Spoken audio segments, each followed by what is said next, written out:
Captain Broad, Saturday, Monday. I have my own spaceship. Don't you have a spaceship? Really, any other argument comes to a close. Because, hey, spaceship. Still have no idea what I'm going to call it, though. All the good names are taken. Mega Ship, Defiant, White Space. Well, that doesn't work anyway, unless I want to call this thing Green and Gray Base. Anyway, things are settling nicely. Dr. Linceno, for the moment, has agreed not to try to take over the world, thanks to being pacified with a junior chemistry playset. That'll keep him busy for a few months. They're still working on disabling all the shades under Vice's command, though for the moment there doesn't seem to be any left aboard this ship. But this is a big ship, and we still haven't explored all the levels of it.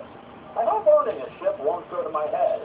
I'd hate to start walking around in a Starfleet uniform and... Excuse me, you still review comic books, don't you? Oh, crap, yeah, you're right.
Welcome to Adopt the Fourth Wall, where bad comics burn. And welcome once again to PSA Hell.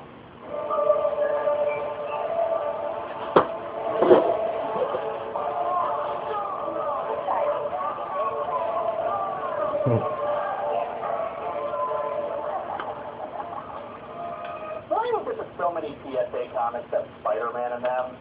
Now, the obvious answer is Spider-Man is popular, and as a well-known hero, he is a perfect role model for children to listen to. The problem is that I wonder if any of these PSA writers have actually read Spider-Man. Spidey is not exactly a person whose life I'd like to emulate.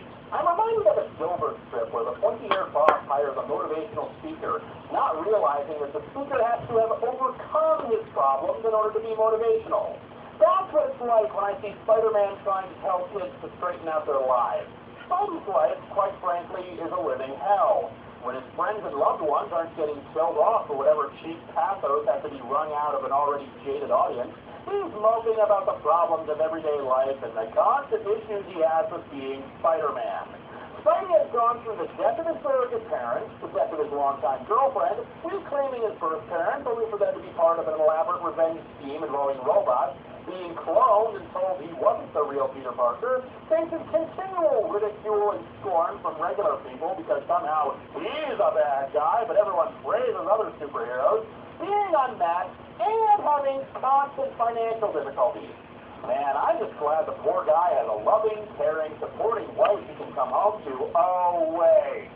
Spider-Man is only motivating for others in the sense that we're motivated to do whatever is necessary so that we don't have a life like his. Providence has struck once again in the timing of my reviews, though. But you see, this is not just a Spidey PSA, but the Fantastic Four are along for the ride. At the time of this video's release, the Human Torch has just died. However, unlike Leanne Harper, I'm not going into rage mode because the Fantastic Four are more mainstream than a little girl. I give Johnny Storm a year, maybe two, before he's brought back to life. Hell, if we really want to be technical about it, every member of the Fantastic Four has died at least once. Anyway, we're getting off track. PSA! Oh, but we got ourselves something special today. This one's another heavily requested comic, and it's easy to see why. For you see, this is not a mere PSA, but an advertisement for Office Max. And I mean that quite literally. Let's dig into Spider-Man and the Fantastic Four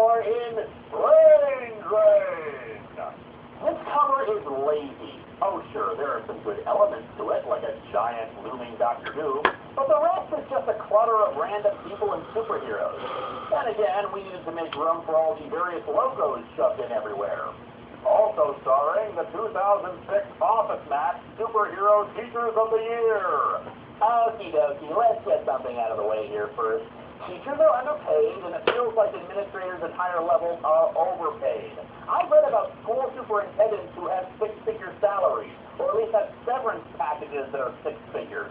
Now, don't get me wrong, a superintendent is an important job. I mean no disrespect for them or any other administrative position, and I know things like this are the exception rather than the rule, but with all the crap teachers put up with, they deserve better than what they get. Now, the reason I say all of this is that Superhero Teachers of the Year sounds incredibly lame. I'm sorry, but it just does.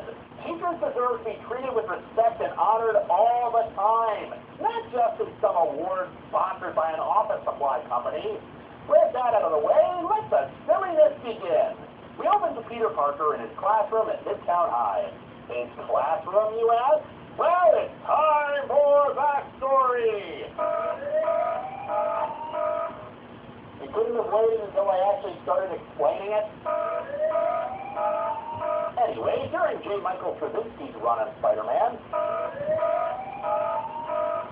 that's not what I meant. During his run on the book, Peter Parker changed his vocation from a photographer to a school science teacher. This is a point of contention for some readers, but to me it makes perfect sense. Often writers forget the fact that Peter's a scientist and a damn smart one, and let's face it, the fact that we get such good photos of Spider-Man is something that can raise more than a few eyebrows among people. Plus, the change at least opens a lot of storytelling opportunities, while also being a growth of the character himself. In case you're wondering, though, he's not a teacher anymore. Why is that?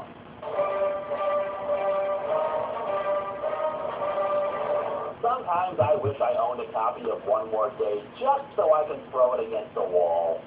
Anywho, we open to Peter being confronted in his classroom by a large robot. Hey Steve, what happened in your classes today?